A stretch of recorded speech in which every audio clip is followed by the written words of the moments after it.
Hi, bro. It's been quite some time since the last video. It took me 3 weeks. Yeah, 3 weeks to post one video. And the reason for that is my lack of discipline. Yeah, I haven't done much in this last 3 weeks, to be honest. The most important things that I did were that I studied harder. I made a Fiverr account.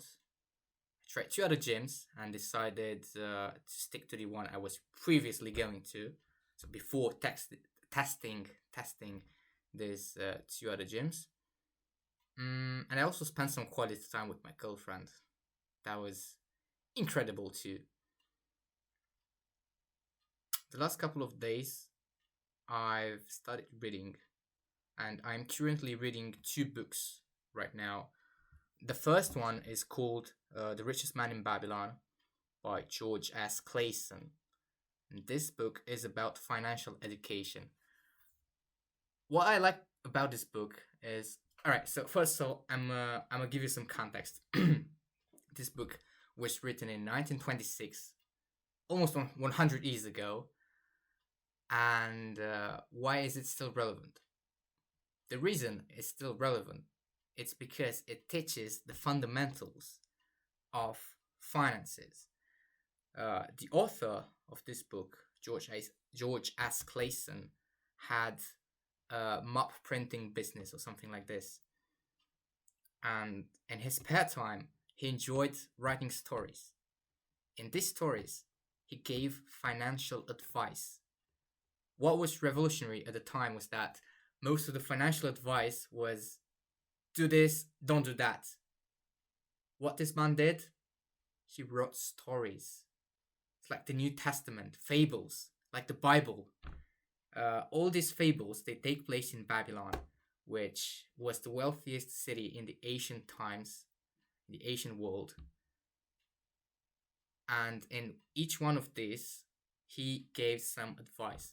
The banks at the time, they started printing out brochures and flyers which contained these stories. And later on, they were all collected and put together in this book. The basic fundamentals, basic principles, the fundamentals that I've learned are to save at least 10% of your income, reduce your expenses, get the knowledge from the experts in that specific field.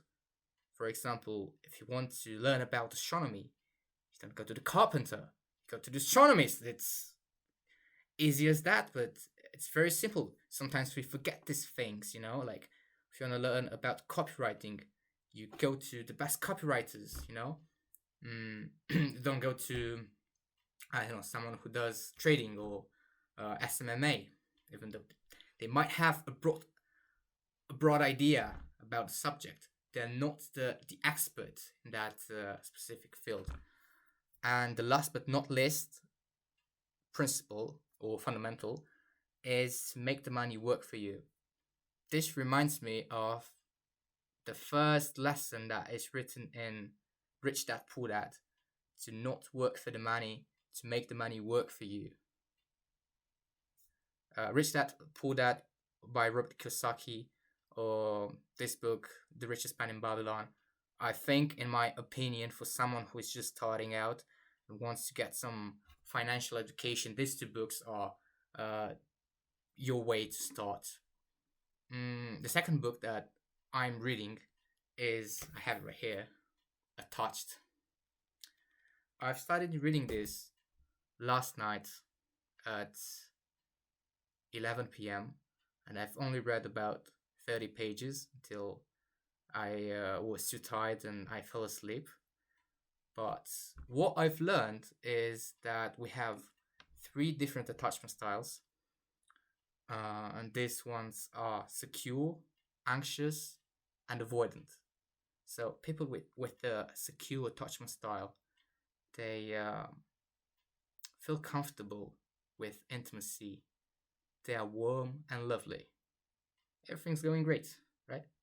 The ones with the anxious attachment style, they are constantly thinking about their relationship and questioning their partner's loving ability, uh, or their partner's ability to love them back. And the ones with the avoidance style, they don't like getting too close, too intimate with one person, and they prefer, they value more their own independency. I did the test which was in the book, and my result was quite the one that I expected. I have the secure attachment style. If you want to find out which one do you have, I'll put the link in the description down below with a test that I found online. But generally speaking, it shouldn't be that hard to determine your own attachment style. Basically, you should focus on two metrics. I'm gonna cover from the book, so I'm gonna make sure I don't get this wrong. The first one is your comfort with intimacy and closeness, or the degree to which you try to avoid intimacy. So if you have this, then you are the avoidant one. And the second one is your anxiety about your partner's love and attentiveness, your preoccupation with their relationship. If you have this one, well, you are the anxious one. If you have neither of this, good for you, you're secure. If you have both of them, that's a rare case of a mix between avoidant and anxious. It's quite bad, because you have to fix the avoidance part and the anxiety part as well. So I got more work down the road. Last night, after I was done reading, turn off the lights, lie down on my bed, and just thought about how lucky I am. Even though I haven't sent this test yet to my girl, I know for sure that she has the secure attachment style as well. We've been together for 8 months, and I think the three main reasons why our relationship works so well are that we have both the secure attachment style. I have masculine energy and she has feminine energy. So if you read, and we both polarize perfectly.